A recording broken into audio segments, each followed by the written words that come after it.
How's it going, everyone? This is of course LL here, and today we're going to be switching gears and we're going to be talking about DeFi for a change. And yes, I'm also working on a bit about altcoins gems video, which will come out later this week, so make sure you're going to be hitting that bell button so you won't be missing out when that video drops on the channel.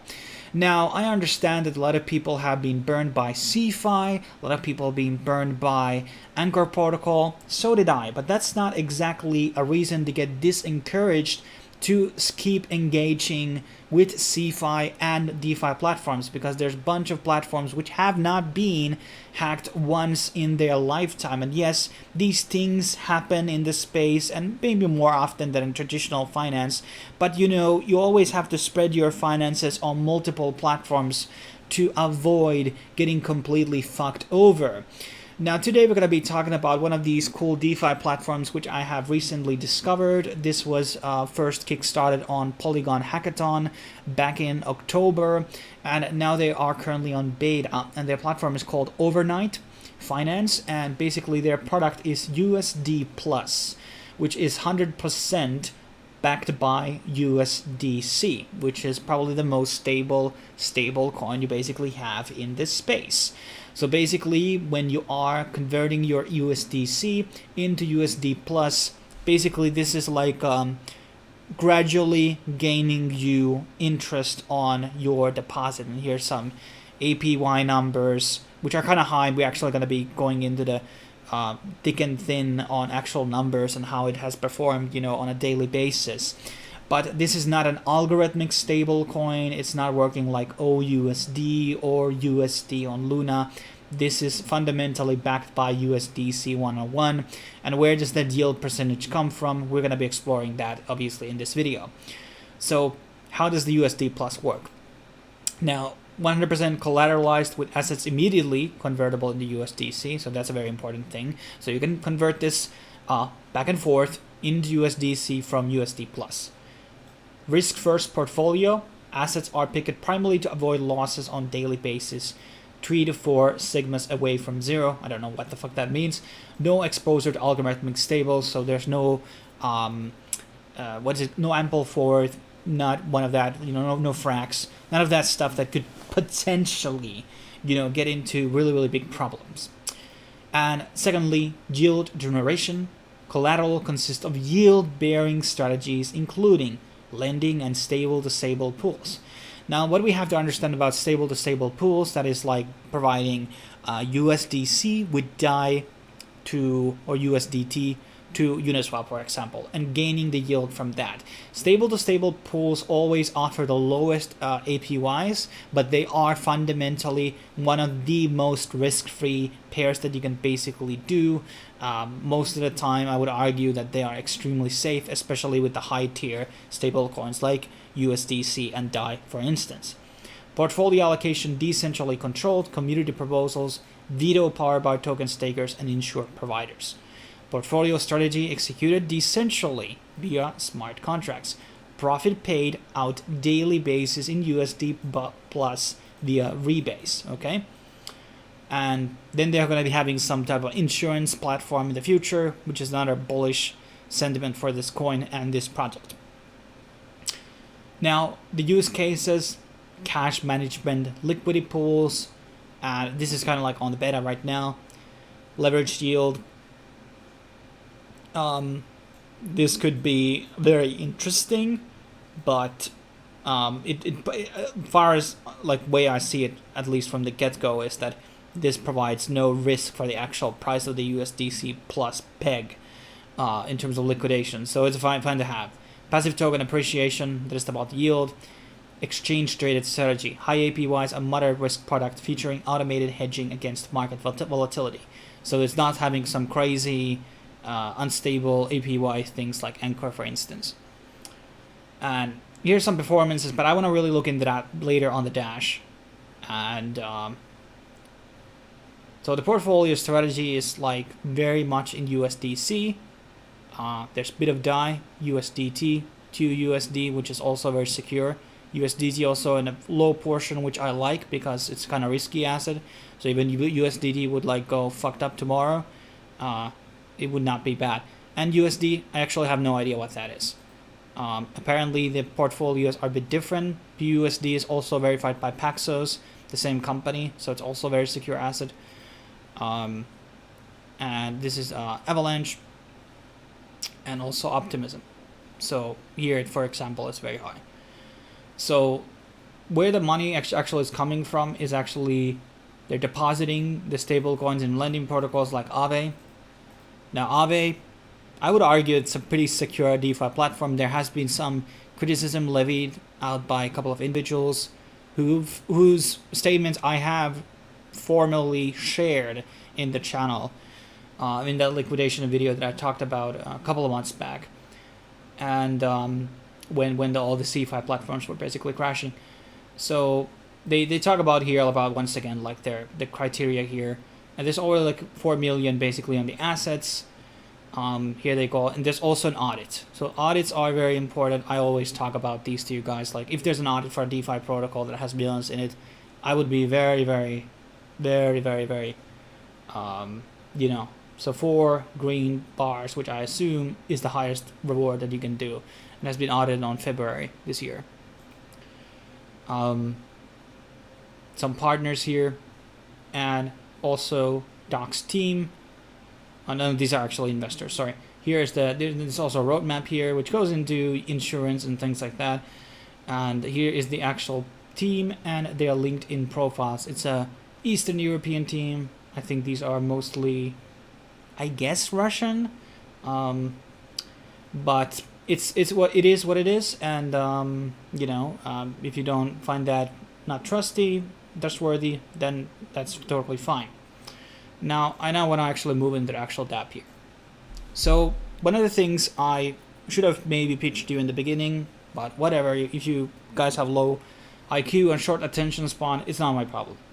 So fundamentally, they don't have their own coin yet. So just like Ampleforth, they could have a governance token launched in the future. So that might be one reason to maybe participate here and minting some USD plus, and maybe also participating on, well, some yield farming opportunities. Now they have a minting strategy here. Right now it's only using USDC. Okay, so you need USDC to basically move it into USD plus. There's a wrapping tool, which basically does it, moves it into wrapped USD plus, which is not exactly the same. So here they said index adjusted wrapper. Some people may find this useful for cross-chain purposes. Unlike your USD boost plans, this will not increase in time. So this is not a yield-bearing asset. So make sure you understand it. Now there are some farming opportunities here. The reward program is not actually going anywhere because it hasn't started. So I may assume, I don't know what type of plan they will have, but I mean, what else you're going to be giving the rewards in, and instead of like your own governance token, okay? And there are a couple of pools, USD Plus and USDC. There are some, I don't know anything about Dystopia, so I'm not going to be giving out any advice. Is that like good thing? There's quick swap here, but shitty pairs. Maybe on the other chains there are better things, but the Dystopia thing, like I'm not gonna recommend this farming thing because I don't want to tell you something that I'm not very aware of. Okay. But let's go into a bit of the stats here. So, I'm right now. So 3.6 million has been deposited, and here the actual strategies here are transparent. Okay. So we know where they are putting the money, right? Like we have Synapse, USDC. Can I actually view the protocol here, like the actual plan here? No, I can't. Well, we're not going to be, you Google this yourself. So they have clear strategy here, where the money is going and where they are generating the actual yield that they are giving us. Now the yield and the percentage is changing. So if we go here all time, at times, I think when I first popped into this site, it had like 15%. Okay, I think this is when I joined, 15% APY, but it's roughly around 8% or something. On some very low days, it has been 4%. But in DeFi, guys, that's a very good number. for a single asset yield in DeFi. It's a really good number. There are some other protocols that give higher numbers, but there's a lot of caveats here. This is a good number. This is a very solid number. And here's the TVL. Look at how much they have gathered. Like it's been very steady. And here are my payouts.